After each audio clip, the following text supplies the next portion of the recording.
Greetings from Tokyo. I hope everyone is well today. I just watched a video by my very dear friend, Mr. Steve Vincent Furness. Steve, thank you very much. I just saw your video on YouTube with respect to your comments about film noir and also your comments about how you want to rediscover some of your favorite horror films from past and present, and also you very generously shared with us your latest acquisitions with respect to your, I think, DVD or Blu-ray collection. You had some really nice titles in there, like Creep Show 2. Yes, the bird with the crystal plumage, and the limited edition Cat O' Nine Tails. So really nice. And The Exorcist, I think the extended director's cut, and some others. I can't remember offhand. But you had some. Oh, Annihilation, as well. You had some really interesting selections there. I was very impressed. And you also were very kind enough to mention me. And so I'm very flattered because, Steve, you are one of the first. Your videos were amongst the first videos I saw on YouTube with respect to Criterion Collection Laserdiscs. I still remember some time back when you showed us your Laserdisc collection regarding, I think, yes, some Criterion Collection Laserdiscs, and the thumbnail image for that video is you holding up your Taxi Driver Criterion Collection Laserdisc, which to me is such an indelible image. I will never be able to shake that from my memory. It is so, it to me, you holding that Taxi Driver Criterion Collection Laserdisc, to me, that's akin to Criterion Collection Laserdiscs. You are such a hero in my eyes, and I owe a great debt of gratitude to you for showing me your Laserdisc collection early on, and not just Criterion's, but all sorts of Laserdiscs.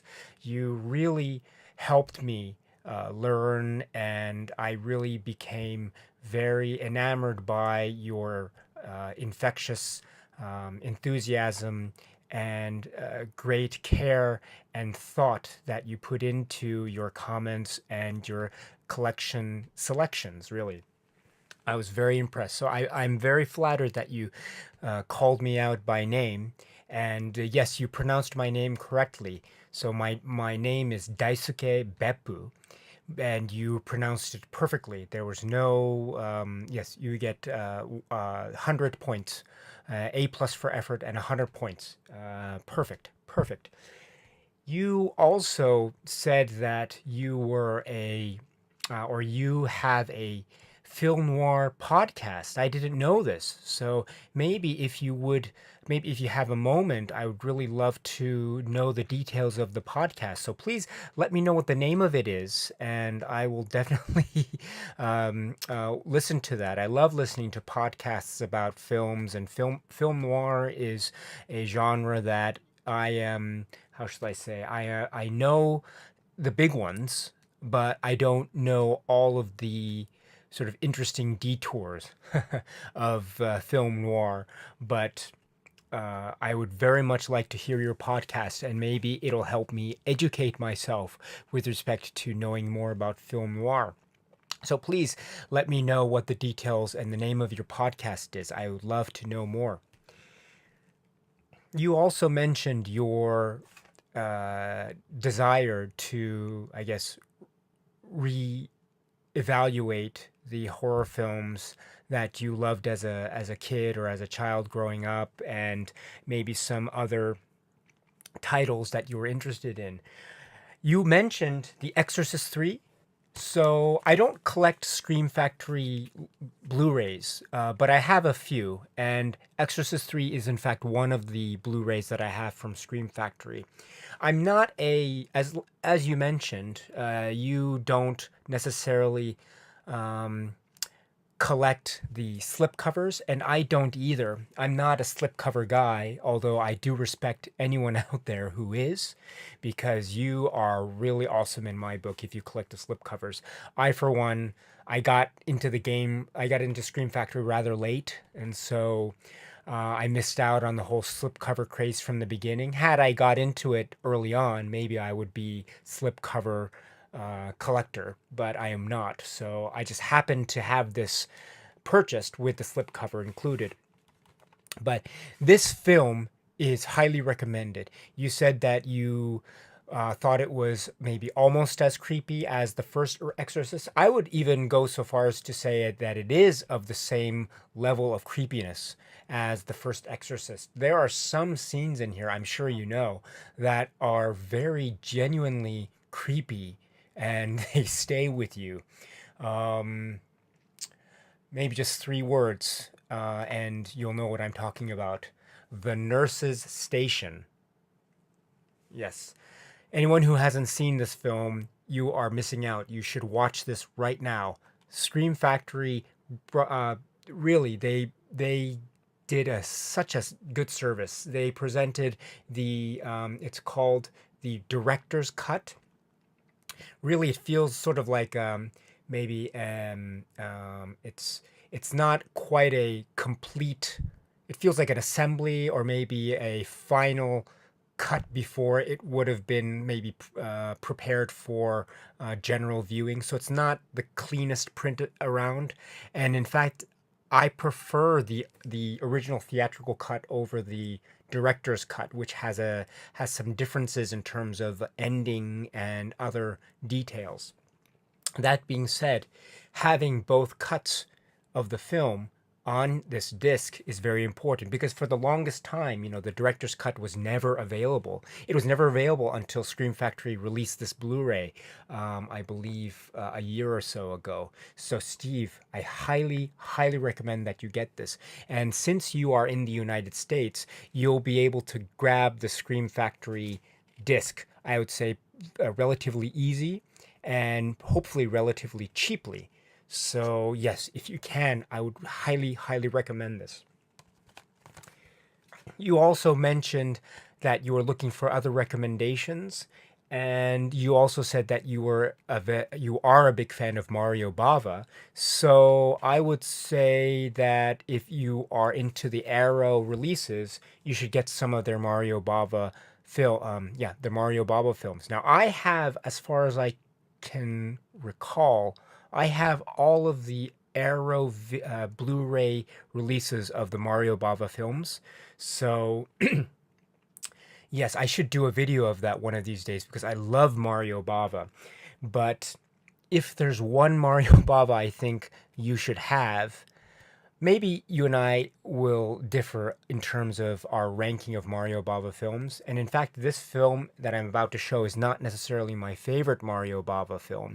But if we're talking about creepiness factor, this probably takes the cake in terms of creepiness factor. And since you're a Bava fan, you probably know what I'm talking about. So this is the film, right? Black Sabbath. So this is the film with it's sort of the omnibus film. So it has three separate stories in there.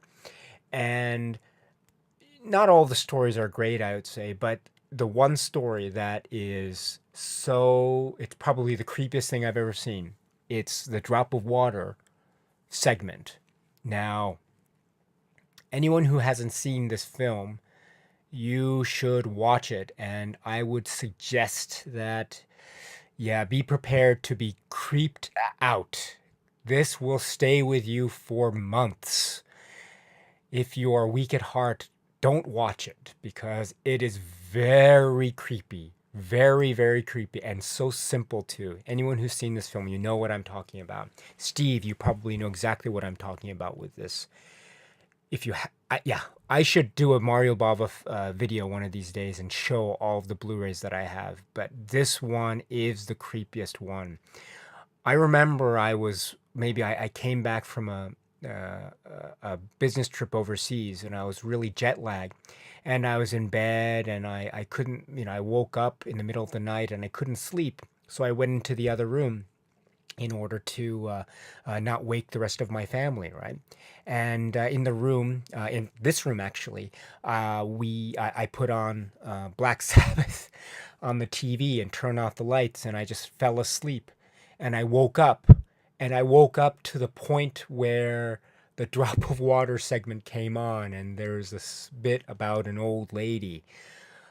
Oh my goodness, that was one of the biggest mistakes of my life. I should never have put that film on, being jet lagged and yeah, alone, and it was dark, and it was frightening, absolutely frightening.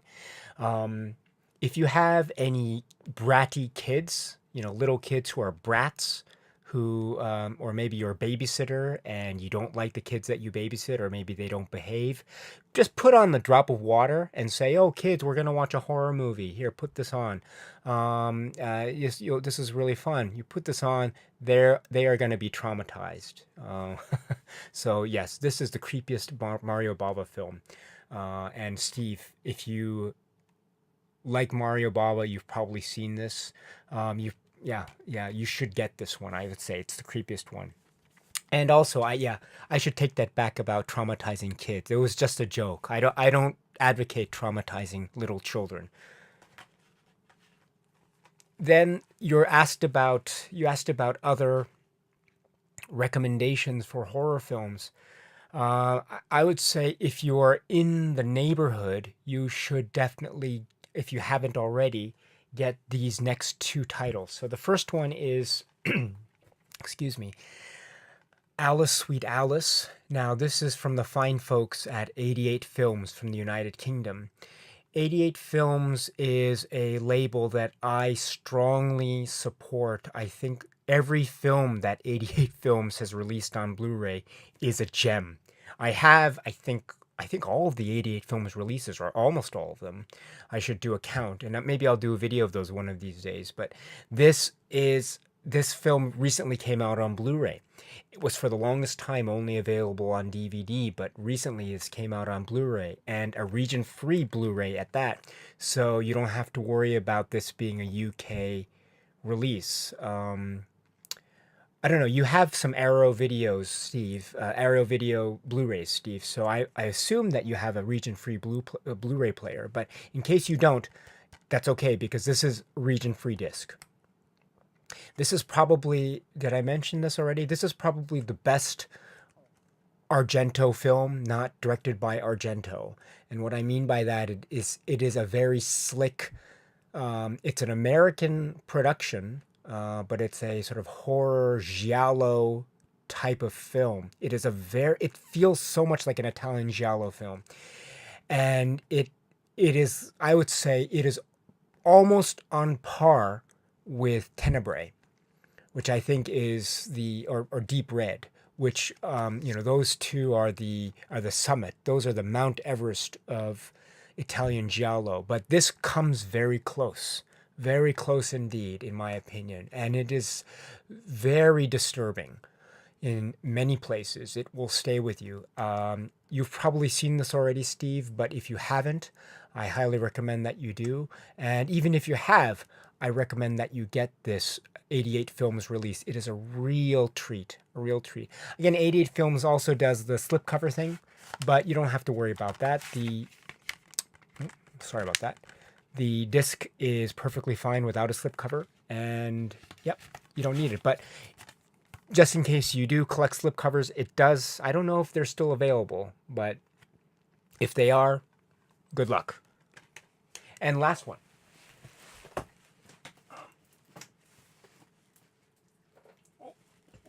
Okay. You probably have this one already as well, but right, Texas Chainsaw Massacre. This is the Blu-ray, and it has, I think this is the Blu-ray and the DVD together. So maybe, I'm not sure if you're a big fan of that kind of release, but I'm sure you can get this just on a Blu-ray only release, if you haven't already. This is probably, yeah, it's obviously, it's Night of the Living Dead, 1969, that was ground zero in terms of American modern horror. But yeah, this is the one that really, for my money, it's yeah, Night of the Living Dead and Texas Chainsaw Massacre. Everything comes from these. Yeah, what can I say? This is such a simple concept, really well executed. I mean, incredibly executed. I can't believe that it holds up as well as it does. Whenever I watch this film, I'm always I always think I'm better than the film, because right, the film feels so cheap and amateurish, and really it feels like just a couple kids or students made just a little film with their little camera that their dad had or something. It feels like it feels like such a cheap amateur hour, and I'm always fooled by that. This film always plays, this plays me like a violin. I think it does that on purpose. I think it it's so amateurish at the beginning. It just lulls you into a sense of comfort, and then it suddenly yanks the carpet from under your feet, and you are suddenly thrust into this world of horror that is just terrifying. Wow. Wow. Yeah. You've probably seen this many times, Steve, but yes, if you haven't, please consider getting a Blu-ray of this. You can probably get a cheap Blu-ray of this where you're from. If you're in the United States, it's a little bit harder for me to get them cheap because I have to worry about shipping, etc. So yeah, it's a little bit more expensive, but I that's why I'm always envious of people in the U.S. To be able to get Blu-rays very cheaply and sometimes on sale from these big outlet or chain stores like Barnes and Noble or Walmart or Best Buy, etc., or Amazon.com with free shipping. I'm very envious. So yes, if you can get those, I highly recommend that you do. And I would love to hear your feedback and comments on them, Steve. You are my hero and you are my inspiration, and you express yourself so eloquently and so clearly and so concisely. You are, yes. Why doesn't it surprise me that you're in radio? Because you have such a soothing voice, and you talk about things with great thought and great consideration. You think about your audience as well, so I really appreciate all of your videos. So please keep up the excellent work. Yes, I am a great fan of yours from Tokyo. So please, yes, your next video, I cannot wait. When I see it in the feed, I'll push play immediately. Anyway, thank you very much. And yes, cheers from Tokyo. Take care.